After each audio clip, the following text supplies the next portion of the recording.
Hello Okay. and welcome to the Rancho Santa Fe Hey, March Social. Tonight we have the pleasure of hearing fascinating facts about our presidents with Richard Lederer. I want to shout out and welcome all of our guests that are currently on, and just let you know, everyone that's on so far, a few housekeeping items. This is going to be a PowerPoint presentation that Richard is doing. So we're going to put everybody on mute and ask that you hold all of your questions until the end of the PowerPoint presentation, where Richard, any of you that know him or have been on so far, he loves to answer everything as he is a teacher. So save those till the end, and he'll get to everybody. And now I'm going to turn it over to the lovely Sophia to actually introduce Richard, our guest host for this evening. Well, honestly, Gerard, you did a really good job. But okay, welcome Rotarians to our February social. Hopefully next month we will be meeting in person at an outdoor venue. Yay! So hopefully. And I also want to welcome all our guests tonight. So thank you for attending. It's Paul Harris Fellow. Richard Lederer is the author of more than 50 books about language, history, and humor, including his best-selling Anguished English series and his current titles, A Treasury of Halloween Humor and A Treasury of Christmas Humor. He is the founding co-host of A Way with Words, broadcast on KPBS. Dr. Lederer's syndicated column, Lederer on Language, appears in newspapers and magazines throughout the United States, including our very own San Diego Union Tribune. He has been named an International Punster of the Year and Toastmaster International's Golden Gavel winner. So it's my pleasure to open Fascinating Facts about our presidents and Dr. Richard Lederer. Thank you. now my dear wife Simone is setting things up. Hi, Simone. Hi. As you're getting that up, I'm going to put your book list in the chat for everybody. So if they're curious, Excellent. it is there. Thank you so much. Good. Y'all able to see that? Cool. Hello? Yes. No, they're all Yes. muted, Rich. Yeah. Okay. So let's test this. Yeah. That Good. works. Thank Okay. you so much. Good. You all set, babe? Yeah. So on the questions, if you have a comment on All About Presidents, I think most of you know my sweet spot. If you know me from KPBS Public Radio, I didn't even have to interview for that job. I walked in and they said, boy, you have the perfect face for radio. And they took me right off without an interview. But so if you have a question or comment about presidents, throw it into the chat room, unless, Jared, there's any problem with that.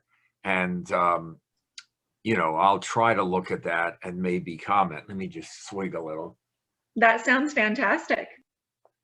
And the questions after, because I can be most helpful, anything about language, grammar usage, pronunciation, punctuation, word origin, your pet peeve, you know, that peeve, that error that just squeaks like fingernails on a blackboard, anything like that, or gee, does the period go inside or outside of the end quote?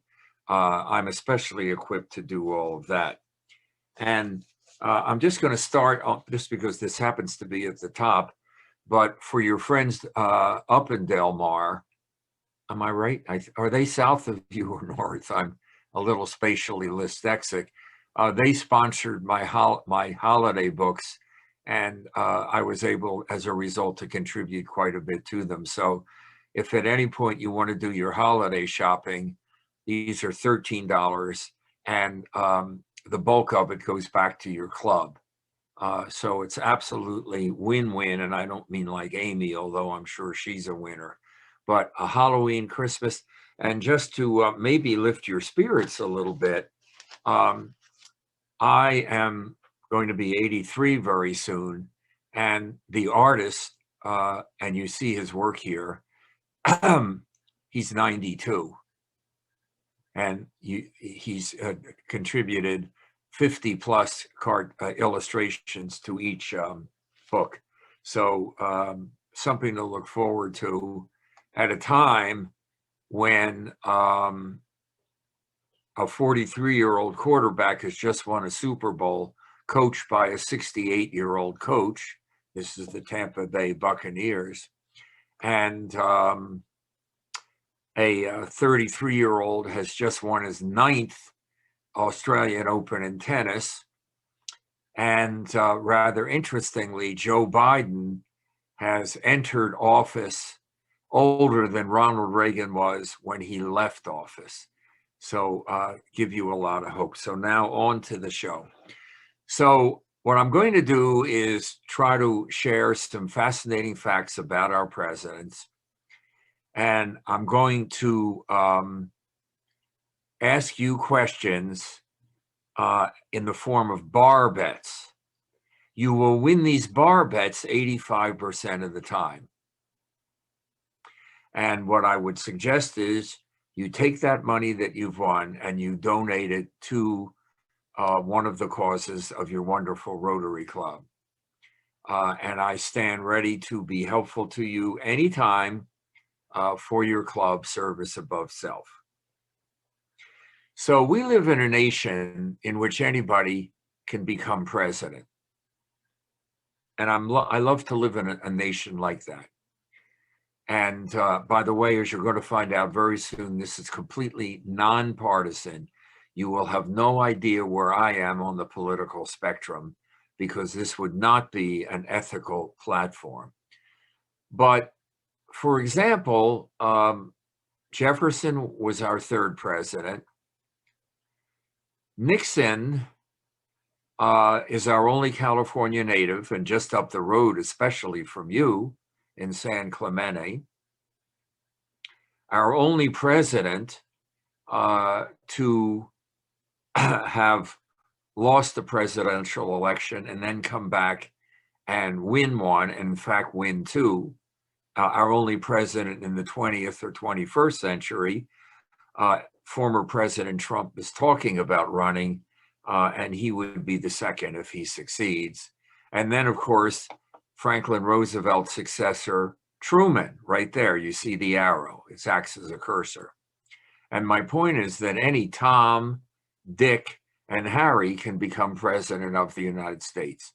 Feel free to steal any of these, and if you miss them, you just email me at richardhlederer@gmail.com and just say, hey, could you send me that part or whatever? And of course, you'll get it within 2 days, I guarantee you. We've had rather handsome presidents. Of course, Ronald Reagan, our only professional movie star president. He was in 55 films. He met his wife, Nancy Davis, his future wife, on the set of Hellcats of the Navy. He would have been in 55, but when he tried out for The Best Man, which was a film about presidential campaigning, the director rejected his audition, said he didn't look presidential enough. We think of John Kennedy as a good-looking guy. Actually, Franklin Pierce, our only New Hampshire president, quite good-looking. Warren Harding, very handsome, and he did that was the first year, 1920, that election, where women could vote, and they were impressed with his presidential good looks and helped him to become president after Woodrow Wilson. So here's my first bar bet. How many men, and so far it's been just XY chromosomes like me, how many men have been president of the United States? Now, up to you since you're muted, but it's going to be 40 something, as you can guess. 44. And okay, well, how did that happen? I thought they were muted. They can unmute personally?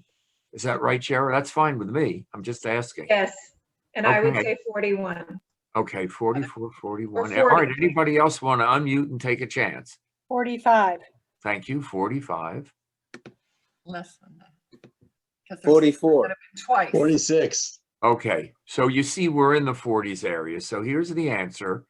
And only 2 of you did get it correct. And the answer is, I'm wrong, sorry. No, the answer is 45. Only 1 of you got it correct. So Donald Trump was our 45th president, but not the 45th man to be president. Well, how can that be? Because this is our 23rd president, Grover Cleveland, right? This is not his identical twin. This is also Grover Cleveland. He is our only non-sequential president.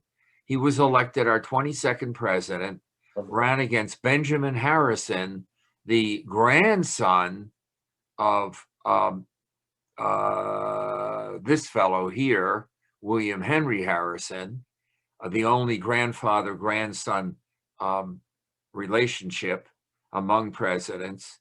And then Frances Folsom, the young wife of Grover Cleveland, said, "Don't move the furniture, we'll be back." And sure enough, back came Cleveland and retook the Electoral College as our 24th president. But he was counted twice as 22 and 24. And as a result, the math is irremediably messed up forever. We can't get out of it. We're always one off. So our 45th president was Donald J. Trump, but he was only our 44th man to be president. I'm especially pleased. You are the last group I'm going to be doing this with because most of the others wanted it around President's Day. And by the way, either no apostrophe there or after the S, not before. It's President's Day for at least 2 presidents born in February, Abraham Lincoln and George Washington, or really for all our presidents, not one president. So, apostrophe there. I have handy tips like that. Daylight saving time is coming up soon, I think on March 7th. Not savings. Don't put that S in, saving. And those are the kinds of questions you can ask me, among others, later on. But I'm especially delighted to be with you because you're movers and shakers and leaders in the community. And maybe you can help combat the sad fact that in the greatest democracy in the world, and one of the oldest, the US of A, our Constitution is a model and beacon for other nations, including, for example, the Egyptian Constitution. We are woefully ignorant of our own history. And to give you a few examples, 1/4 of Americans say that Columbus set sail for, the New World in the 18th century after 1750. 1/3 cannot identify the century in which the Revolutionary War was fought. 3/4 do not know that the nation cannot name the nation from which we gained our independence, on and on. Very sad. Only 7% can name the first 4 presidents in order. Think about it. But every one of you can, obviously. Oops, did I just hit that button by mistake? But at any rate, Washington, Adams, Jefferson, Madison. Some of you may have that mnemonic that I grew up with, meaning memory device. Will a jolly man make a jolly visitor? And that gives you the first 8, you see, because will a, look at just the first letters, and you remember them. Only 21% can name the 4 presidents depicted in any order on Mount Rushmore. Okay, let's take a look at that for a minute. And there they are: Washington, Jefferson, Roosevelt, not Roosevelt, Roosevelt, and Rosefield. It means, my wife is Dutch, so she would know because it is a Dutch name, along with Martin Van Buren. And the 2 Roosevelts are our 3 Dutch presidents. And Rushmore was carved out during TR's administration, and of course Lincoln, whereas 52% can name at least 2 members of the Simpson family. You're listening to something by a fellow who has never missed a show of all the hundreds. And of course, there we have Homer, and I don't mean the creator of the Iliad, Marge, and then slightly out of order, Lisa, Maggie, and Bart. Bart, reverse the 2 middle letters, you get Brat. But there they are. Let me just check something for a minute. Okay, here's another bar bet for you. What do these 5 people have in common? And you may not quite know who all 5 are. I think you'll know 3 at least. What do they have in common? They won the popular vote, but not the election. Boy, is that good. Who said that? Sophia, absolutely. So meaning, just to start, they were all candidates for president. And these 5 folks, Andrew Jackson in the election of 1924, believe it or not, he ran and lost against John Quincy Adams. He won the popular vote, but not the Electoral College. 1876, the one you'd be least likely to know there is Samuel J. Tilden, who, same thing against Rutherford B. Hayes, the most corrupt election in history. Ballot boxes stuffed, discarded, whatever, back rooms, smoke-filled rooms, deals made, awful, awful. And our friend Grover Cleveland, the reason he's non-sequential is he won the popular vote to be reelected as our 23rd president, but lost the Electoral College. And these 2 we know well, came down to Florida and the Supreme Court, Al Gore, and then of course Hillary Clinton, very much in our recent memory. So Sophia, that's an excellent start. It goes with your name, wisdom. And my question now, oh gosh, right below you. Hey, Robin, thanks for, your contacting and setting up, and just know, Madam President, I'm there to be helpful in any way, whether fundraising, and who knows, maybe not too far in the distance, an in-person visit. I'm delighted to do it.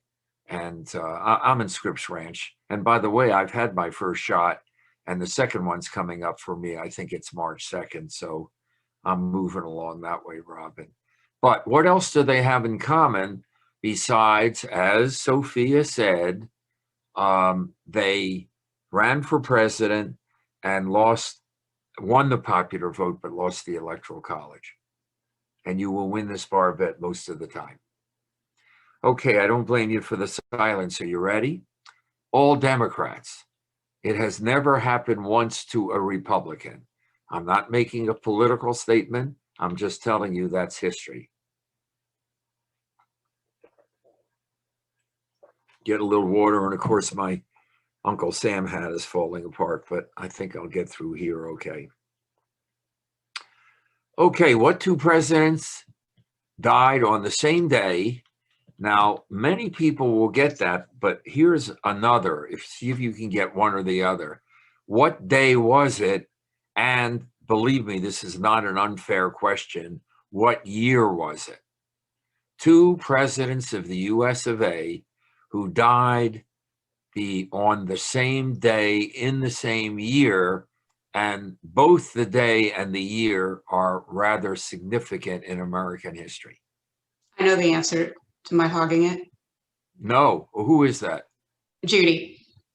So it's Adams and you're not hogging anything. I mean, oh, okay. It's Adams and Jefferson. It was July 4th, but I don't know the year. Okay. Anybody want to take a stab at the year? Because obviously July 4th is significant in our history, even though only 2 people actually signed the Declaration that day, but that's what we've chosen. And the year is decimally important. Anybody? Okay, so you win that barbell a lot, and then you can use it to pay Rotary fines or support your wonderful projects there, service above self. Well, the answer is 1826, exactly 50 years after the signing, after we became a nation. So there you go. And here's the story briefly. John Adams, as you probably know, was our first vice president for George Washington. He was born 3 years after Washington, 1735. And then he ran against Jefferson, defeated him, and became our second president. And back in those days, believe it or not, friends, the guy who came out second served as vice president to the winner. Can you imagine a Donald Trump, Hillary Clinton administration? Can you imagine a Donald Trump, Joe Biden administration, or a Joe Biden, Donald Trump administration? Well, obviously, things have gotten a bit more partisan since then, and I'm staying away from that. So on July 3rd, 1826, Thomas Jefferson lay dying, lay being the past tense of lie there, in his Monticello estate in Virginia. And he was starting to lose consciousness. So he turned to his confidant, his grandson-in-law, married to his granddaughter, Nicholas Tristan, attorney, and said, "Is it the glorious 4th of July?" And to humor the old man, Tris said, "Yes, it is, grandfather." And Jefferson lost consciousness, but lingered on as alive the next day, July 4th. Meanwhile, John Adams up in Quincy, Massachusetts, I taught at a New England church boarding school, so I know a fair amount about New England, in New Hampshire in my case. And he lay dying in Quincy, but he was conscious enough to see and hear the exploding celebratory fireworks in the heavens. And as he was about to shuffle off his mortal coil around 7 p.m., July 4th, 1826, 50 years after the Declaration, his last words were, "Thomas Jefferson survives." He was wrong. Jefferson had shuffled off his mortal coil. I'm quoting Hamlet, incidentally, in Shakespeare. And I'd be happy to elucidate Shakespeare. I'm a huge, what we call bardolater, but it was actually 6 hours after the 2 lions in winter dying on the same day.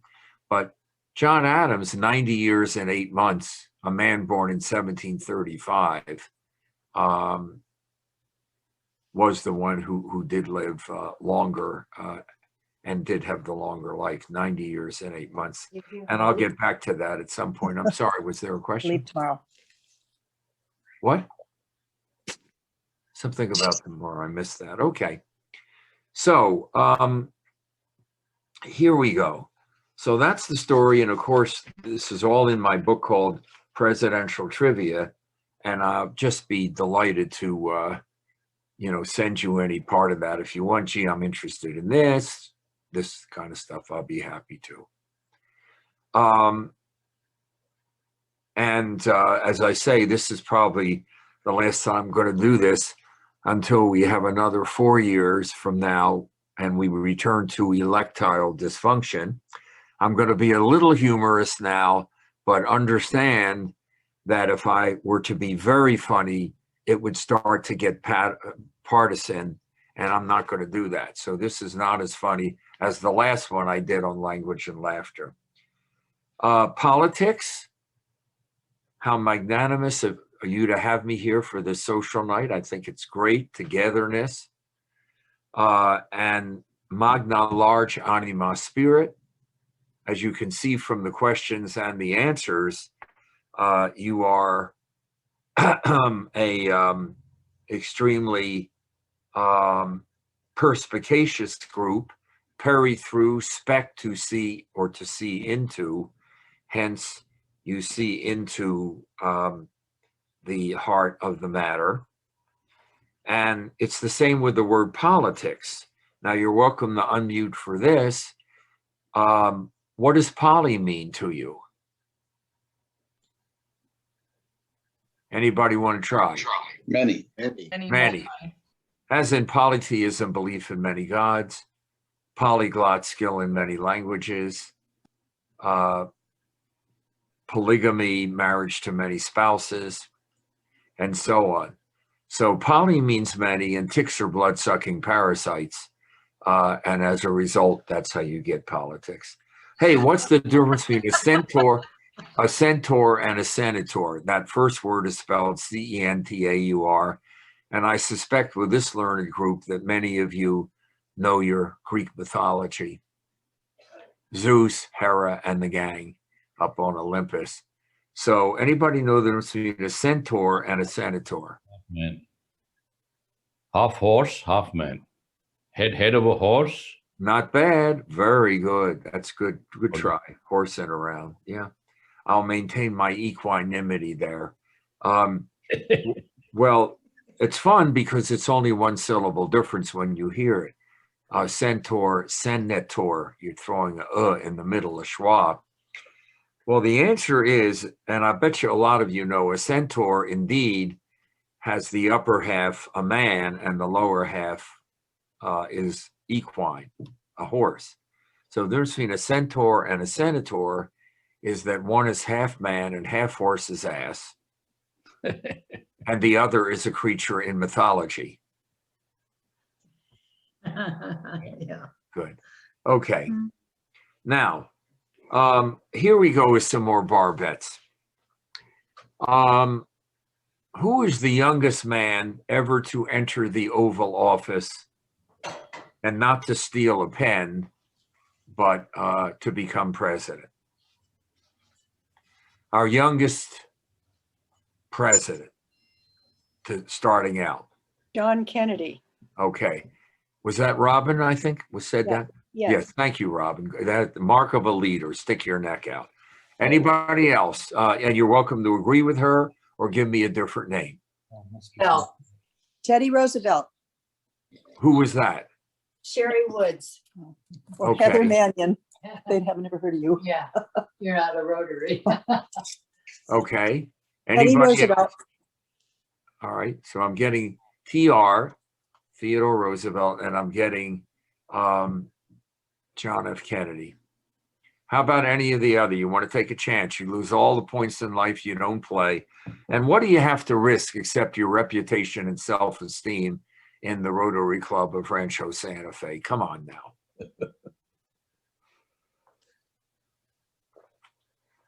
Okay, so here's the answer. Because I'm a mystic and a magician, these are the two men you mentioned. Wow, isn't that amazing? Because they are the two prime candidates. And trust me, in your bar betting, most people will say this guy. John F. Kennedy, 43 and 7 months. That's pretty young. Great head of hair, good looking guy, attractive wife, and two remarkably young children for a president in office. And that, of course, was Caroline and John. It's got to be he. But it isn't. It is indeed Theodore Roosevelt. Because Theodore Roosevelt was vice president and elected to William McKinley. And McKinley, at the start of their second term, was assassinated by a nutcase, disaffected office seeker who wanted to be ambassador to France or something delusional. And as a result, TR became president very early on in that term and served out that term and got one of his own. But he was not elected to that to start, but he was president at 42 and 10 months, 9 months younger than this guy. If the question were, who is our youngest elected president, it would be JFK.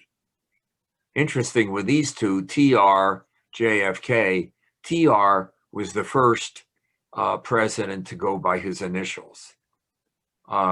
And then, of course, LBJ, JFK, FDR, and a bunch. And now we don't seem to do that anymore. It goes in and out. But the answer is this: you'll win your bar bet, and there's some more fine money or whatever for Rotary. Oh, that went backwards. I don't know why. Okay. Theodore Roosevelt was, I don't know why that's doing that. I'm not touching it. Was a man of many firsts, very innovative. The first president to win a Nobel Prize, a Peace Prize, for his negotiating in the Russo-Sino War, Russia and Japan. The first president to fly in an airplane. The first president to leave the country during his presidency. Et cetera, et cetera. He was also the first to invite an African-American family to the White House. It was the family of Booker T. Washington, the founder and first president of Tuskegee Institute, all-black college, advisor to a number of Republican presidents, and leader of the African-American conservative community. So that was in 1902, early on in his term, when Teddy Roosevelt invited the Washington family, the Booker T. And that didn't sit well with the South then. We're talking well more than a century ago. So to mend some political fences, TR went down to Smedes, capital S-M-E-D-E-S, Mississippi, to ostensibly to settle a border dispute between Mississippi and Louisiana. And while he was there, his host said, would you like to go hunting? And OMG, in those days, everybody loved just shooting big game. You know, the buffalo, it's really a bison. The American buffalo was the largest mammalian herd in the world until people just started shooting them down for sport, not for the meat, somewhat for the hides.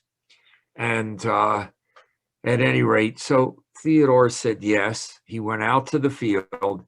They placed a rifle, this is mid-November, in his hands. The host captured a little bear cub. The guide roped it to a tree, and they said to the president, shoot the bear. Roosevelt turned his back and refused, and within a day or two, out came this cartoon. So you see Theodore with the rifle and with his anatomically incorrect left hand saying, no, if I did that, I couldn't look my 4 sons in the face. There's the guy, there's the little bear. He's going to rope it to a tree. And there, I think you can read, drawing the line in Mississippi. Drawing a triple entendre, at least, drawing the race line in terms of Booker T. Washington, drawing the boundary line, the geographical boundary, and then finally drawing the line on animal cruelty. Well, this, and you can Google this very easy. Oh, the thing you can't read is this. I can't read it. Believe it or not, it reputedly says Clifford Berryman, the cartoonist. So now the story switches to the wilds of Brooklyn, New York, where a Russian immigrant couple, Rose and Morris Michtom, M-I-C-H-T-O-M, they ran a novelty store, and they served, you know, various foods, candy, gewgaws, tchotchkes, toys, novelties, you know, that kind of stuff. And guess what? Also stuffed animals. They wrote to Roosevelt and said, we would like to manufacture a stuffed bear and sell it and name it after you, Teddy's Bear, TEDDY''S, Teddy's Bear. Is that okay? Roosevelt wrote back, well, I don't know what my name will do for the bear business, but sure, go ahead. Boy, did it do a lot for the bear business. The man was ginormous, humongous, and they had to hire in more seamstresses. It led to the founding of the Ideal Toy Corporation or company, which lasted more than a century. Sorry. And Teddy's Bear with the ''S, Roosevelt used it for his successful campaign. Remember, he had not run for president 4 years earlier. That was McKinley. And Teddy's Bear became enshrined in the dictionary in 1906, but of course, at some point early, dropped the ''S. So now that you know who our younger president is, who was our oldest president? Now, there are two ways to do that. One is which president lived the longest, biblically was most full of years. And the second is who was the oldest at that time to enter the Oval Office. So let's start with the first one. Which president lived the longest, was the most full of years? So of our now 45 men who have been president, which one is the oldest or was the longest lived? And notice that's a long I. It's after life, not lived. Longest lived. Anybody want to unmute and try that? And I'll bet Reagan? Is it Trump and Biden? Thomas Jefferson. Reagan. Okay, so I heard Reagan and I heard Jefferson. Jefferson. Anybody else? Biden. Okay, Biden. Was that Paulette there? Who was that? Yes. Okay, it was good. Okay, anybody else? We have three now. Trump, the oldest to Well, I'm asking the longest life. We'll get to oldest to enter the Oval Office in a minute. Life while in office, not after the. No. The then one who lived to the ripest age. Scratch that. It's probably Carter. Is he still living? He is. Oh, scratch it. I'm going with Reagan. Okay. I'd say Carter. Okay, Carter, thank yeah. you. So here's the story. After 175 years, during which John Adams, a man again born in 1735 and penicillin and all those drugs that make such a difference to us, I mean, before aspirin, he held the record at 90 years and 8 months. 175 years later, Reagan surpassed it at 93 and 4 months, but he was quickly, within a few years, surpassed by Gerald Ford, who lived to about a year and a half longer, 95 and 6, 7, 8 months. But then they were surpassed by George H.W. Bush, born in 1924, but he was surpassed by Jimmy Carter once George H.W. died. So as I think it was Paulette, but whoever said, this guy is 96 and not all that far from 97, despite the brain cancer. So in terms of fullness of years, it is Carter, and you will win that bet. So let's go to the other question now. The oldest man at what age to enter the Oval Office? Joe Biden. Anybody else? Okay, you're great competitors, and here we go. Let me just HIJKLMNO, namely H2O. No, but this is not the answer. So what happened was that Reagan was the oldest to enter the Oval Office on the cusp of 70, and more remarkably, leaving office just 2 weeks short, meaning 8 years later, of 78. He was 69, 11 years and 2 weeks coming in. But Donald Trump came into office at 70 years and 4 months and left office 4 years later.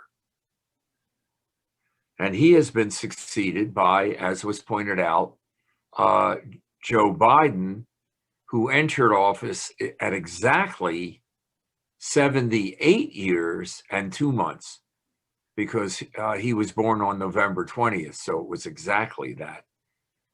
Here's the point, my friends. Joe Biden has entered office older than Ronald Reagan was when he left office. And before Ronald Reagan, the only man to, and you can see the Oval Office behind me, courtesy of my dear wife, Simone, in the green screen. The only man before Ronald Reagan to have been 70 in office was Dwight David Eisenhower, who was 70 the last 10 months of his second term. So again, you see this age of longevity. And I mentioned as people were coming in very recently, just to take sports, a 43-year-old quarterback winning the Super Bowl resoundingly, coached by a 68-year-old, a 33-year-old winning his 9th tennis Australian Open, just amazing. And I, knocking on the door of 83, I'll still play a decent game of tennis. I run like the wind, not the winded. I can still get around the court for the most part.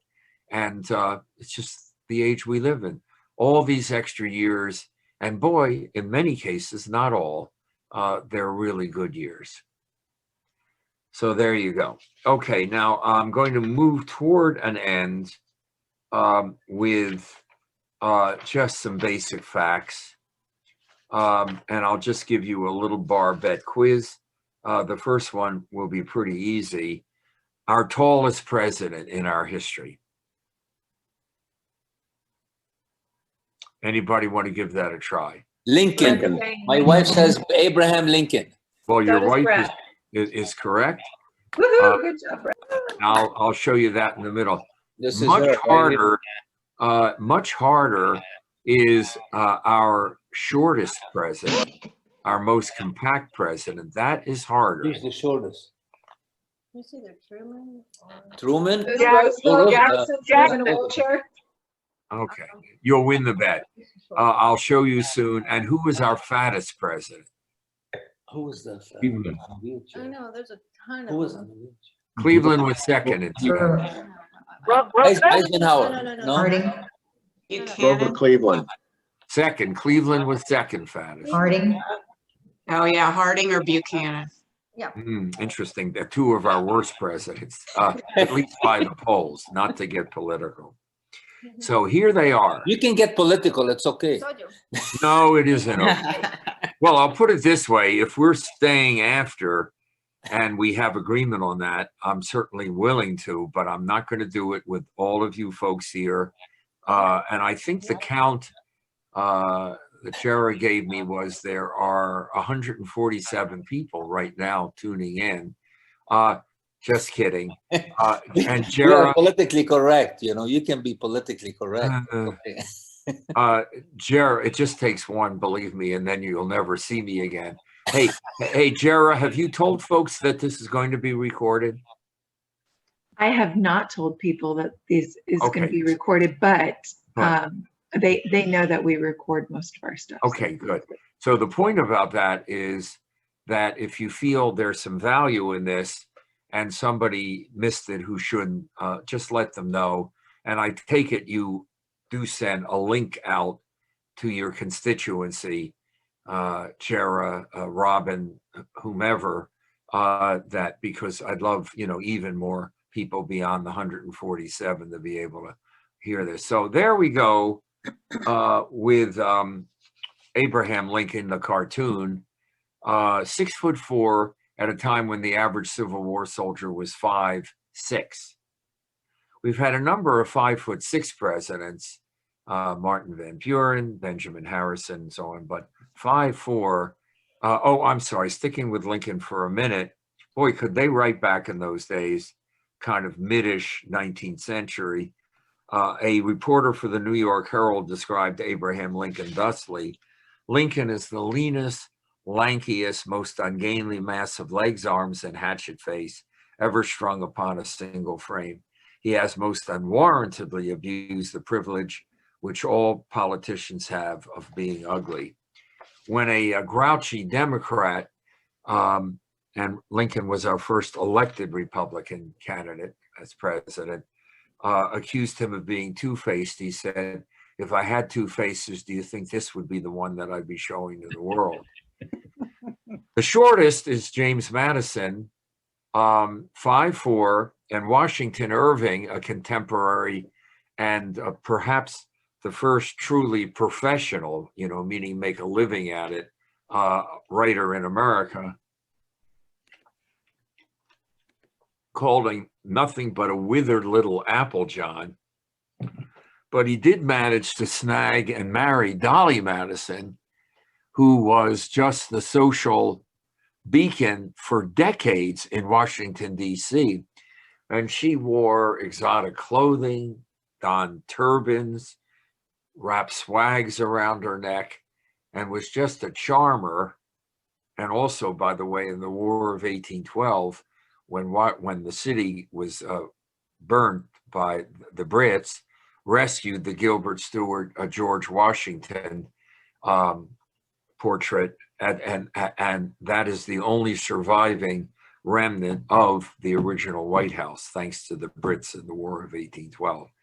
Now we get to a very interesting guy, and this is William Howard Taft, 6 feet. And whereas Cleveland came in at around 265 and I think was about 5'10", this fellow at about 6 feet was 300 to 340 pounds, and I think he shows it in this portrait. Nonetheless, he was considered to be a graceful dancer and tennis player. But he's interesting in a number of ways. He was T. Roosevelt's successor, and he ran for re-election, but Theodore, who left office at 50, our youngest ex-president as well as president, just got the itch and came back and tried to secure the Republican nomination, but failed. So he ran for the Bull Moose Party, and the other candidate for the Democratic Party was Woodrow Wilson. Well, in that, Roosevelt split the Republican vote. This is the famous election of 1912. Split the Republican vote, and Wilson got 48%, T. Roosevelt 28%, and poor William Howard Taft 21%. The worst showing by far of an incumbent president who became recumbent. And Theodore Roosevelt's 28% was the best showing by a third-party candidate in history. But it didn't quite end there. First of all, Taft shed 80 pounds and kept it off after he was president. Second, Warren Harding appointed him Chief Justice of the Supreme Court, and he ended up swearing in both Coolidge and Hoover, successors to Harding. So here is the only man who has headed two of the three branches of government, and the average American cannot name them, of course, executive, legislative, and judicial. And always good-humored, he said, "I have just been elected ex-president by the largest vote in history." But he did end up heading also the judicial, and you can't head the legislative because we have a bicameral method of government. So closing up and for your questions, and again, what I'm respectfully suggesting is, I'll try anything, but my expertise is in language. I'm former usage editor of the Random House Dictionary of the English Language. I have published in the vast majority with brick and mortar publishers, the Standard, but those 2 holiday books that you saw at the head of the show were published very near you out of Cardiff, Waterside Productions. And I therefore, after 50 brick and mortar publishers, learned a lot about that. And so I can be helpful as to the difference and all of that. I just want to be helpful if I can. That's the way you folks are. You understand that.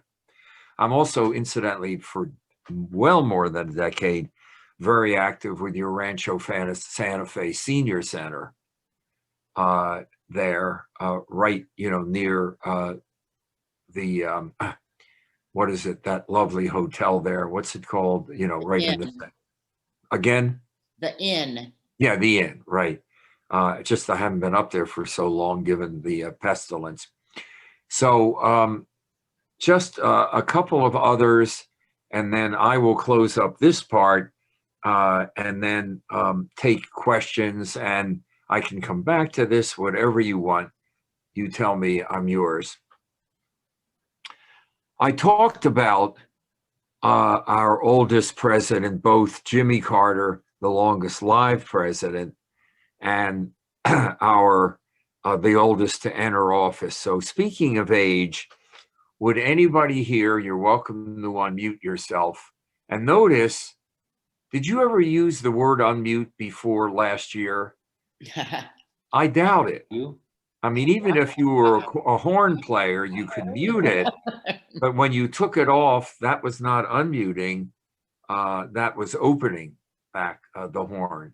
So and there's just a great example of how we get new words through technology, science, and of course, social change.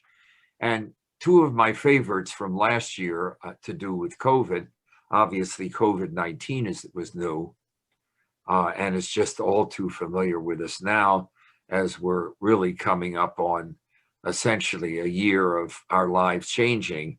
But 2 of my favorite are COVIDiot, and that, is an actual word coming in, and that is someone, or COVIDiots, people who behave recklessly during the pestilence, the pandemic. And the other, and I don't know if you've heard it, but it's getting more popular, is Blur's Day. Blur's Day, and that's a meld pun of thur and Blur's Day, and it means how many more days these days do you wake up and before you check your computer or your newspaper, whether it's online or your telephone or calendar, you don't know what day it is. You don't know the date. And maybe you don't know the day, so it's Blur's Days. And the English language is especially good at doing this. So here's one of my best bar bets. Can you, lovely folks out there, would anybody like to name 6 presidents of the US of A who are not buried in the United States? And you can unmute if you think you have an answer.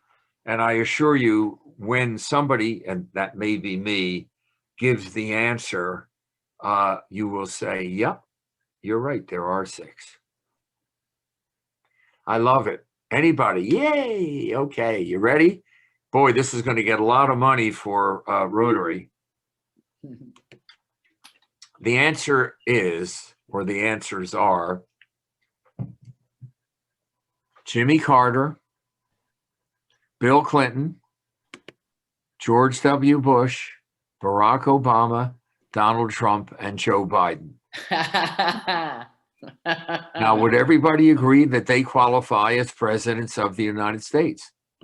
Thank you. would everybody agree that they are not buried in the United States? Yes. Thank you, thank you, thank you. Now tell me you're not going to win some money with that, or at least annoy your children. Okay, here's the second one. That was a good one. I think it's terrific. The second one is, there is somebody in this Zoom conference whose child was fired on national television by an American president. Would anybody know and care to identify that person? And it is one of us. No? Richard in the Lederer. gallery. It's you. Better. Richard. Moi? I? What? That's why you don't like Trump. Well, oh God, you know, you're really tempting me because I can tell you a lot about that, but I just, I don't think it's, you know, I just can't. I mean, if you want to email me, I'll email you more about it. But here's the story. Back in 2009, my daughter, Annie Duke, the winningest, at that time, the winningest woman in professional poker. She's also a writer. Two of my two daughters are writers. Nobody can figure out where they learned how to write and got a sense of how to write well, but I know. And so she was invited to be on Celebrity Apprentice. You may recall there were 2 years of The Apprentice. And then it started to be Celebrity Apprentice, and that really ramped up the ratings. And clearly, and this is not political, Donald Trump's emceeing and, you know, you're fired, clearly was a very important part of his background to be elected our 45th president. So Annie was asked to be on, and she was, and they have 16 contestants to start. And gradually they get fired, and it's narrowed down to 2. So, of course, we're all watching, and a lot of my friends here in Scripps Ranch neighborhood, and one after the other gets fired, including the American ambassador to North Korea, Dennis Rodman, incidentally. So he was one. He was drunk most of the time, unfortunately. Probably still the greatest rebounder in the NBA history. So it got down to 2, and it was Annie Duke and Joan Rivers, unfortunately, the late Joan Rivers. And the comedian, path-breaking comedian, and there in the auditorium, because that was the only time when there's a gathering, you know, and so, you know, we're there, the family, and he fires Donald, Annie Duke, and Joan Rivers is declared the winner. And so that is the story. My child, I can say in all truth, my daughter, Annie Duke, was a mother of 4, by the way, fired by a president of the United States. So I am going to close now this part, but listen, I'm not going anywhere as long as I can be useful to you. And I just want to emphasize that I'm yours for whatever activity is helpful to you. Actually, 1 or 2 of the Rotaries, remember, I taught the kids. I don't have their genetics to be at their level, because what I do with words, they do. When I say kids, her older brother, Howard, the professor, Lederer. But, you know, some of the Rotaries have run poker tournaments. Obviously, that can't be virtual. And I've helped out and, you know, that kind of thing. So whatever, I really like Rancho Santa Fe and have a lot of friends up there. So let me just see here. Yeah. Okay. So when George Washington became our first president in 1789, other national leaders included the King of France, the Tsarina of Russia, the Emperor of China, and the Shogun of Japan. Today, there is no king or queen of France. There is no Tsarina or Tsar of Russia, although some of you would dispute that with me, I'm sure. There is no Emperor of China, and there is no Shogun of Japan, but the office of President of the United States endures and prevails. And I'm just so pleased to have had time with you to fill you in on things. So if I can, just a couple of quick things. And again, Jara, you say my book list is been in the chat room for anybody who wishes to look at it. Am I correct, Jara? Yes, I did put it in the chat. I can put it in there again in case somebody jumped on after I had put it Okay. in there. Well, if you would, that would be very nice. And so briefly, nope, I did that wrong. Sorry. Yeah. Oh, by the way, that's right. Here's one other bet you can make. You may not know that 7 of our first 10 presidents were Virginians. It was a very powerful colony and then state. And in fact, all of these 10 from Washington to Tyler, and the only exceptions are, of course, the 2 Adamses, number 2 and number 6. Think about the other gig you're going to get. And what? Andrew Jackson, born in the Carolinas. And in fact, 8 of the first 12, because Zachary Taylor, who unfortunately expired fairly early in his term as president, was also Virginian. You can't talk to, you're going to hire Andy Huggett, and you can't talk to him.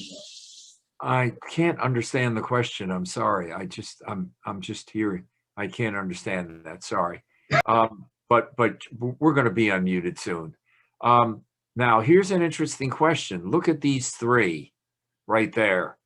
You notice what they have in common. They're all Virginians, and they each served 8 years running. So 24 years, obviously 25 minus 1. 8 years for Jefferson, 8 for Madison, and 8 for Monroe. That's 24 years. It has happened only one other time in American history where we have had 8, 8, and 8, meaning 3 straight 2 terms. You'd think it would happen more, but it hasn't. It's happened only once, and I am not asking you an unfair question because I think, as you've discovered, I don't ask unfair questions. So my question is, can anyone here name the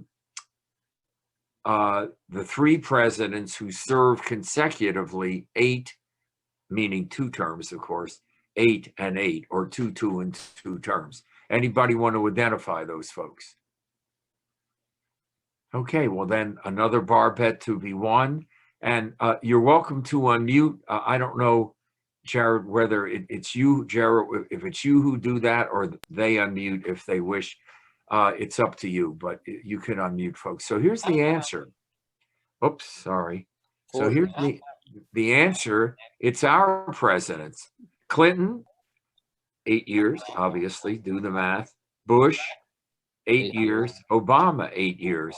Had Donald Trump won this recent election, it would have been 4 in a row, but he didn't. And that's not being political. We have a new president. So, but we almost had 4. And of course, Donald Trump did receive more votes than any Republican president and more votes than any incumbent president. Quite a number, almost, what, 75 million. Okay, so moving right along, thanks to my wife and my doubles partner, tennis, Simone Van Eggeren and Lorraine Burley. This is, speaking about my book, I have published more than 50 books, and I publish, obviously, language books. That's the bulk of them. I publish books that are not about language, and this is one of my 3 history books. They're on the list. If you just go to verbivore.com, that's my website, and you'll be able to access that. Sorry. And you see on the cover, these are $10 books, incidentally. I was the first. I beat my president. Now you understand that one because Jefferson was vice president to Adams and then turned around and beat him. You know now that Theodore was the youngest and Lincoln was the oldest. So if you're interested, I take, PayPal through either the email or the website.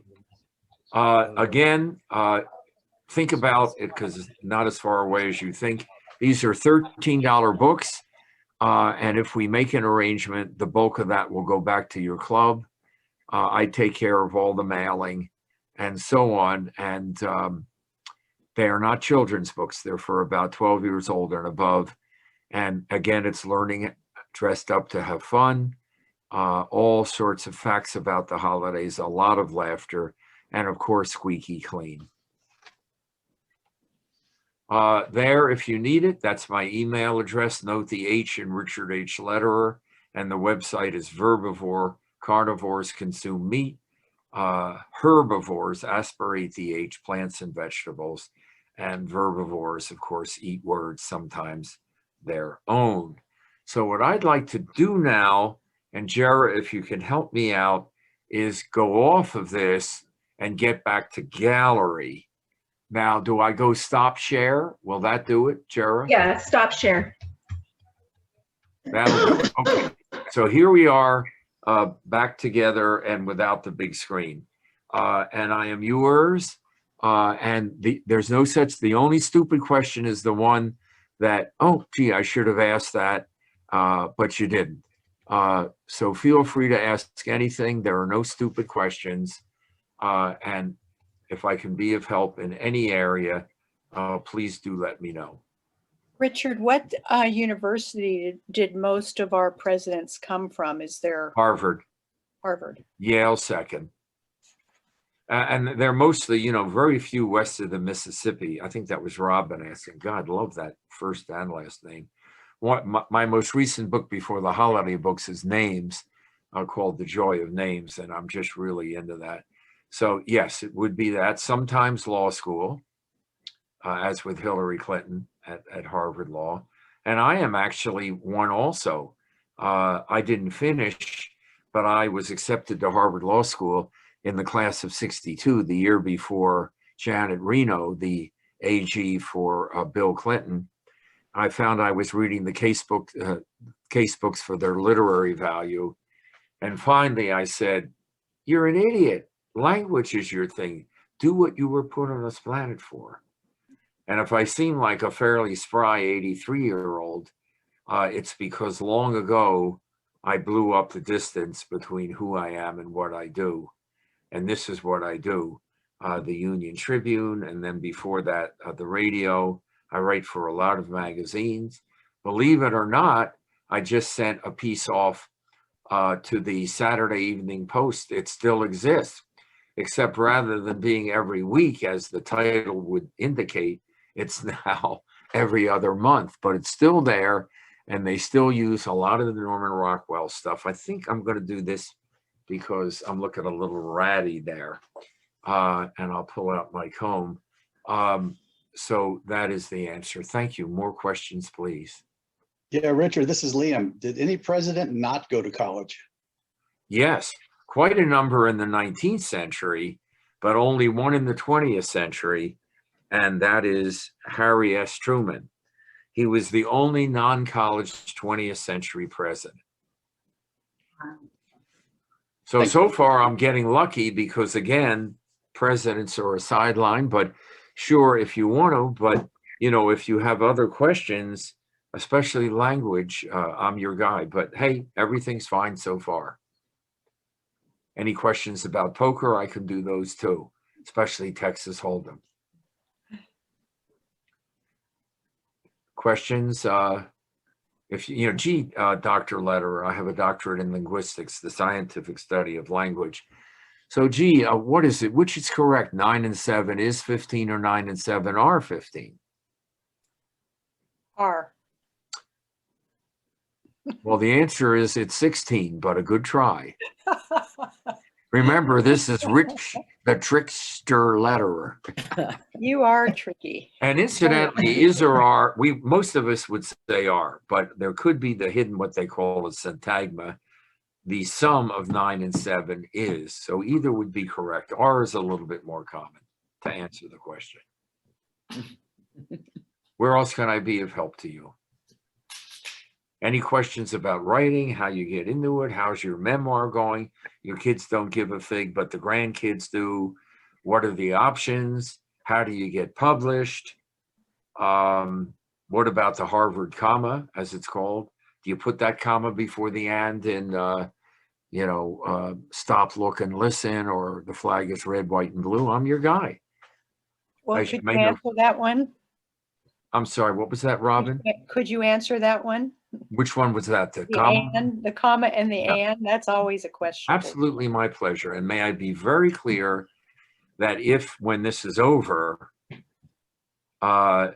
you still have a question, if you email it to me, and I'm not kidding, at Richard H. Lederer, it means leather worker, Leder is Lederhosen, and I'll get to your question, Robin, you know me.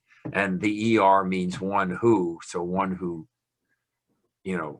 creates leather products or sells them. You'll get an answer. I am very powerfully for the comma before the and with three or more parallel items in a series. So stop, look, and listen would be 3 imperative verbs, and red, white, and blue would be 3 parallel adjectives.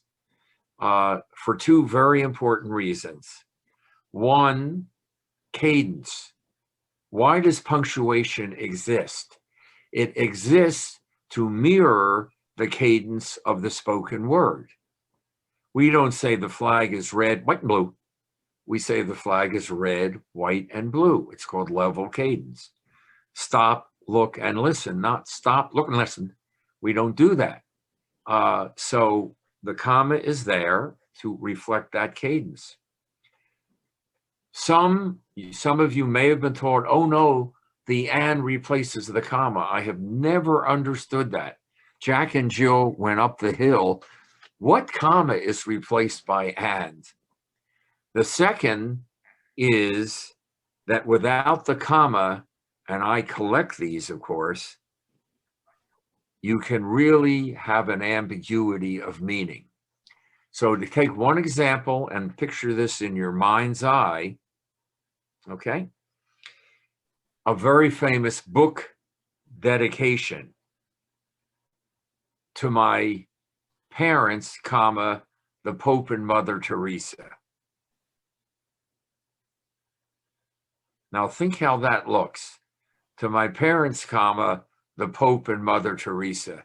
With no comma, it looks as though the Pope and Mother Teresa are your parents. Well, we always wondered about those two, you know. It looks like only 2 people, whereas, and apparently a rather, devout writer of faith, to my parents, comma, the Pope, comma, and Mother Teresa, makes it clear that that's 4 people. And the parents are not the Pope and Mother Teresa. Or the young woman who wrote, when I went off to camp, what I miss most was my mother's cooking. My dog Rover, comma, the odor of my dad's pipe and my boyfriend. Now, with no comma there, you see what happens to odor. It moves over to the boyfriend. Not good. So the answer is, with one little asterisk, Robin, put the comma in. I do it. All books pretty much have it. Most magazines have it, and hardly any newspapers do. And I hate it because when I write for the Union Tribune, I take them out. Why should I make my editor take them out? And especially when they're under deadlines. So I pull them out most unhappily, but I take them out because that's the style sheet and you want to be respectful to the people who are paying you. And by the way, for those who don't know, I'm in every other week with the UT now. I hope to get back to every week. And I am on B2 every other Saturday. So that was last Saturday, so you would not see me this Saturday, but you'll see me the next.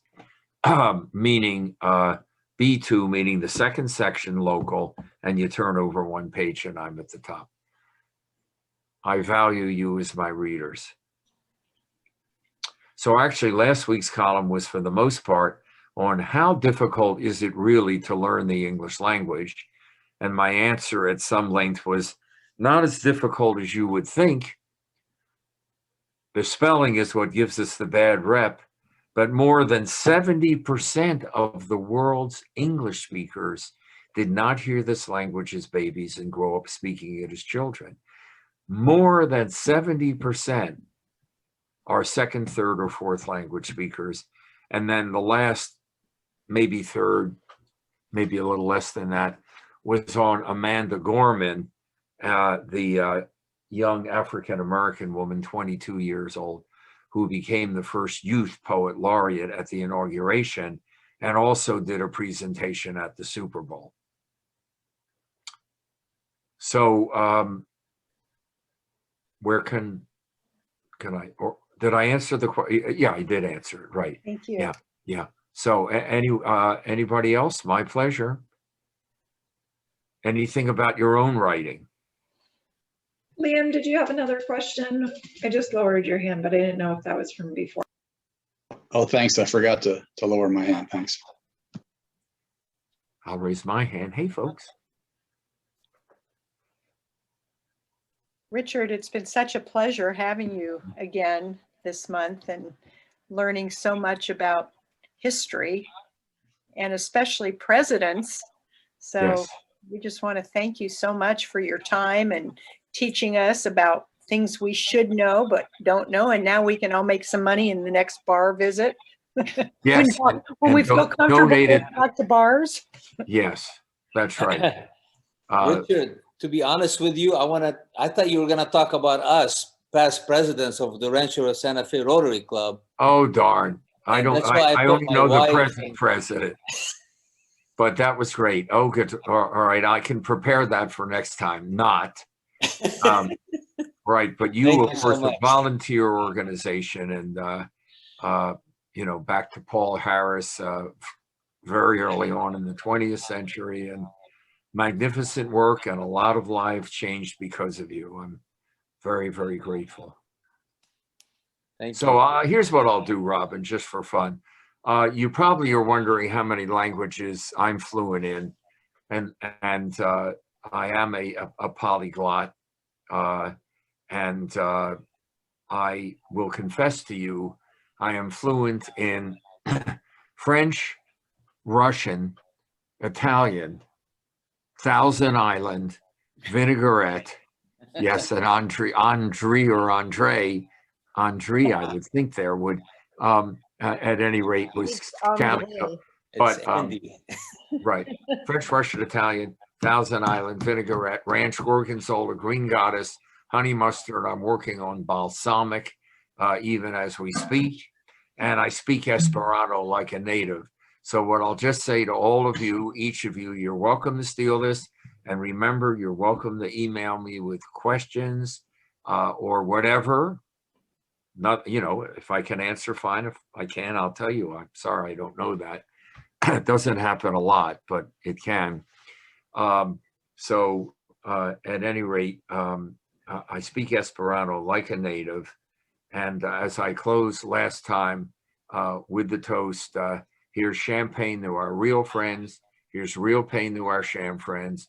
Thank you for being friends, real friends of our glorious, uproarious, notorious, victorious, outrageous, courageous, contagious, stupendous, tremendous, endo-horrendous adventure that we call the English language. And real friends of your community and your Rotary Club and each other. And I know I didn't do last time. I collect everything. I think you can see that. And one of them is Irish blessings and toast. So I'll do this one for you all. There are good ships and there are wood chips. the ships that sail the sea, but the best ships are friendships. May they always be. God, and wait a minute, Jared, were you actually speaking that or mouthing that along with me? That's one of my favorites. Well, hey, if you want more or any, the big one, of course, is may the road rise to meet you and the wind be always at your back. And God holds you in the hollow of his hand. But if I don't know if you've got Irish in your background, but all I can tell you is email me and I can send you just about anything Irish that you want. Thank you so much, Richard. It was a pleasure having you. Thank you so much. Bye-bye. Bye, thank you.